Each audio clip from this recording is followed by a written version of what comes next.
Scary Mystery Stories. Accessory Before the Fact. By Algernon Blackwood. At the moorland crossroads, Martin stood examining the signpost for several minutes in some bewilderment. The names on the forearms were not what he expected, distances were not given, and his map, he concluded with impatience, must be hopelessly out of date. Spreading it against the post, he stooped to study it more closely. The wind blew the corners flapping against his face. The small print was almost indecipherable in the fading light. It appeared, however, as well as he could make out that 2 miles back he must have taken the wrong turning. He remembered that turning. The path had looked inviting, he had hesitated a moment, then followed it, caught by the usual lure of walkers that it might prove a shortcut. The shortcut snare is old as human nature. For some minutes he studied the signpost and the map alternately. Dusk was falling, and his knapsack had grown heavy. He could not make the two guides tally, however, and a feeling of uncertainty crept over his mind. He felt oddly baffled, frustrated. His thought grew thick. Decision was most difficult. I'm muddled, he thought, I must be tired, as at length he chose the most likely arm. Sooner or later it will bring me to an inn, though not the one I intended. He accepted his walker's luck, and started briskly. The arm read, over Liddacy Hill in small, fine letters that danced and shifted every time he looked at them, but the name was not discoverable on the map. It was, however, inviting like the shortcut. A similar impulse again directed his choice. Only this time it seemed more insistent, almost urgent. And he became aware, then, of the exceeding loneliness of the country about him. The road for 100 yards went straight, then curved like a white river running into space. The deep blue-green of heather lined the banks, spreading upwards through the twilight, and occasional small pines stood solitary here and there, all unexplained. The curious adjective, having made its appearance, haunted him. So many things that afternoon were similarly unexplained: the short cut, the darkened map, the names on the signpost, his own erratic impulses, and the growing strange confusion that crept upon his spirit. The entire countryside needed explanation, though perhaps interpretation was the truer word. Those little lonely trees had made him see it. Why had he lost his way so easily? Why did he suffer vague impressions to influence his direction? Why was he here, exactly here, and why did he go now over Liddacy Hill? Then, by a green field that shone like a thought of daylight amid the darkness of the moor, he saw a figure lying in the grass. It was a blot upon the landscape, a mere huddled patch of dirty rags, yet with a certain horrid picturesqueness too, and his mind, though his German was of the schoolroom order, at once picked out the German equivalents as against the English. Lump and lumpen flashed across his brain most oddly. They seemed in that moment right, and so expressive, almost like onomatopoeic words, if that were possible of sight. Neither rags nor rascal would have fitted what he saw. The adequate description was in German. Here was a clue tossed up by the part of him that did not reason. But it seems he missed it. And the next minute the tramp rose to a sitting posture and asked the time of evening. In German he asked it. And Martin, answering without a second's hesitation, gave it, also in German, halb 7, 6:30. The instinctive guess was accurate. A glance at his watch when he looked a moment later proved it. He heard the man say, with the covert insolence of tramps, "Thank you, much obliged." For Martin had not shown his watch, another intuition subconsciously obeyed. He quickened his pace along that lonely road, a curious jumble of thoughts and feelings surging through him. He had somehow known the question would come, and come in German. Yet it flustered and dismayed him. Another thing had also flustered and dismayed him. He had expected it in the same queer fashion. It was right. For when the ragged brown thing rose to ask the question, a part of it remained lying on the grass, another brown, dirty thing. There were two tramps. And he saw both faces clearly. Behind the untidy beards, and below the old slouch hats, he caught the look of unpleasant, clever faces that watched him closely while he passed. The eyes followed him. For a second he looked straight into those eyes, so that he could not fail to know them.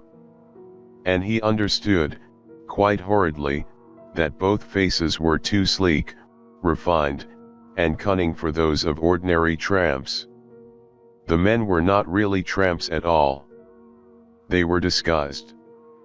How covertly they watched me, was his thought, as he hurried along the darkening road, aware in dead earnestness now of the loneliness and desolation of the moorland all about him. Uneasy and distressed, he increased his pace. Midway in thinking what an unnecessarily clanking noise his nailed boots made upon the hard white road, there came upon him with a rush together the company of these things that haunted him as unexplained. They brought a single, definite message, that all this business was not really meant for him at all, and hence his confusion and bewilderment, that he had intruded into someone else's scenery, and was trespassing upon another's map of life. By some wrong inner turning he had interpolated his person into a group of foreign forces which operated in the little world of someone else. Unwittingly, somewhere, he had crossed the threshold, and now was fairly in a trespasser, an eavesdropper, a peeping torn. He was listening, peeping, overhearing things he had no right to. No, because they were intended for another. Like a ship at sea he was intercepting wireless messages he could not properly interpret, because his receiver was not accurately tuned to their reception. And more, these messages were warnings. Then fear dropped upon him like the night. He was caught in a net of delicate, deep forces he could not manage, knowing neither their origin nor purpose. He had walked into some huge psychic trap elaborately planned and baited, yet calculated for another than himself. Something had lured him in, something in the landscape, the time of day, his mood. Owing to some undiscovered weakness in himself he had been easily caught. His fear slipped easily into terror. What happened next happened with such speed and concentration that it all seemed crammed into a moment. At once and in a heap it happened. It was quite inevitable. Down the white road to meet him a man came swaying from side to side in drunkenness, quite obviously feigned a tramp, and while Martin made room for him to pass, the lurch changed in a second to attack, and the fellow was upon him. The blow was sudden and terrific, yet even while it fell Martin was aware that behind him rushed a second man, who caught his legs from under him and bore him with a thud and crashed to the ground. Blows rained then. He saw a gleam of something shining. A sudden deadly nausea plunged him into utter weakness where resistance was impossible.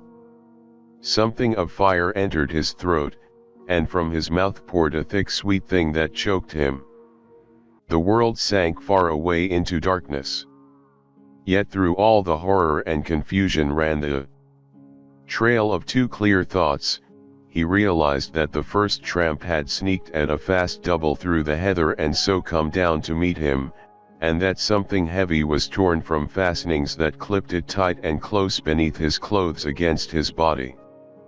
Abruptly then the darkness lifted, passed utterly away. He found himself peering into the map against the signpost. The wind was flapping the corners against his cheek, and he was poring over names that now he saw quite clear. Upon the arms of the signpost above were those he had expected to find, and the map recorded them quite faithfully. All was accurate again and as it should be. He read the name of the village he had meant to make. It was plainly visible in the dusk, 2 miles the distance given.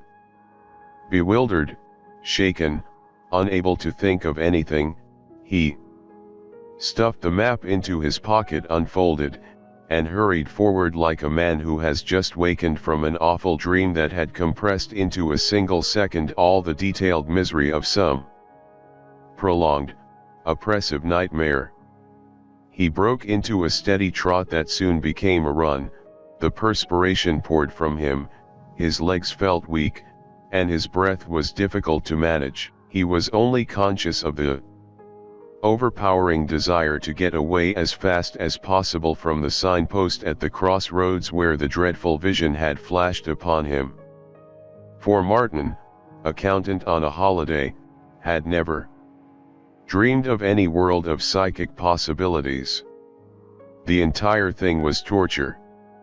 It was worse than a cooked balance of the books that some conspiracy of clerks and directors proved at his innocent door. He raced as though the countryside ran crying at his heels. And always still ran with him the incredible conviction that none of this was really meant for himself at all. He had overheard the secrets of another. He had taken the warning for another into himself, and so altered its direction. He had thereby prevented its right delivery. It all shocked him beyond words. It dislocated the machinery of his just and accurate soul. The warning was intended for another, who could not would not now receive it. The physical exertion, however, brought at length a more comfortable reaction and some measure of composure. With the lights in sight, he slowed down and entered the village at a reasonable pace. The inn was reached, a bedroom inspected and engaged, and supper ordered with the solid comfort of a large base to satisfy an unholy thirst and complete the restoration of balance. The unusual sensations largely passed away, and the odd feeling that anything in his simple, wholesome world required explanation was no longer present. Still with a vague uneasiness about him, though actual fear quite gone, he went into the bar to smoke an after-supper pipe and chat with the natives, as his pleasure was upon a holiday, and so saw 2 men leaning upon the counter at the far end with their backs towards him. He saw their faces instantly in the glass, and the pipe nearly slipped from between his teeth. Clean-shaven, sleek, clever faces, and he caught a word or two as they talked over their drinks, German words. Well dressed they were, both men, with nothing about them calling for particular attention. They might have been 2 tourists holiday-making like himself in tweeds and walking boots. And they presently paid for their drinks and went out. He never saw them face to face at all, but the sweat broke out afresh all over him, a feverish rush of heat and ice together ran about his body. Beyond question he recognized the 2 tramps, this time not disguised, not yet disguised. He remained in his corner without moving, puffing violently at an extinguished pipe, gripped helplessly by the return of that first vile terror. It came again to him with an absolute clarity of certainty that it was not with himself they had to do, these men, and, further, that he had no right in the world to interfere. He had no locus standi at all. It would be immoral even if the opportunity came. And the opportunity, he felt, would come. He had been an eavesdropper, and had come upon private information of a secret kind that he had no right to make use of, even that good might come even to save life. He sat on in his corner, terrified and silent, waiting for the thing that should happen next. But night came without explanation. Nothing happened. He slept soundly. There was no other guest at the inn but an elderly man, apparently a tourist like himself. He wore gold-rimmed glasses, and in the morning Martin overheard him asking the landlord what direction he should take for Liddacy Hill. His teeth began then to chatter and a weakness came into his knees. "You turn to the left at the crossroads," Martin broke in before the landlord could reply. "You'll see the signpost about 2 miles from here, and after that it's a matter of 4 miles more." How in the world did he know? Flashed horribly through him. "I'm going that way myself," he was saying next. "I'll go with you for a bit if you don't mind." The words came out impulsively and ill-considered, of their own accord they came.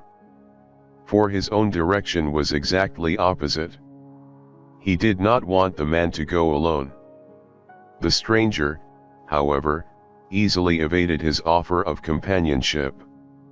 He thanked him with the remark that he was starting later in the day. They were standing, all three, beside the horse trough in front of the inn, when at that very moment a tramp, slouching along the road, looked up and asked the time of day. And it was the man with the gold-rimmed glasses who told him. "Thank you, much obliged," the tramp replied, passing on with his slow, slouching gait, while the landlord, a talkative fellow, proceeded to remark upon the number of Germans that lived in England and were ready to swell the Teutonic invasion which he, for his part, deemed imminent. But Martin heard it not.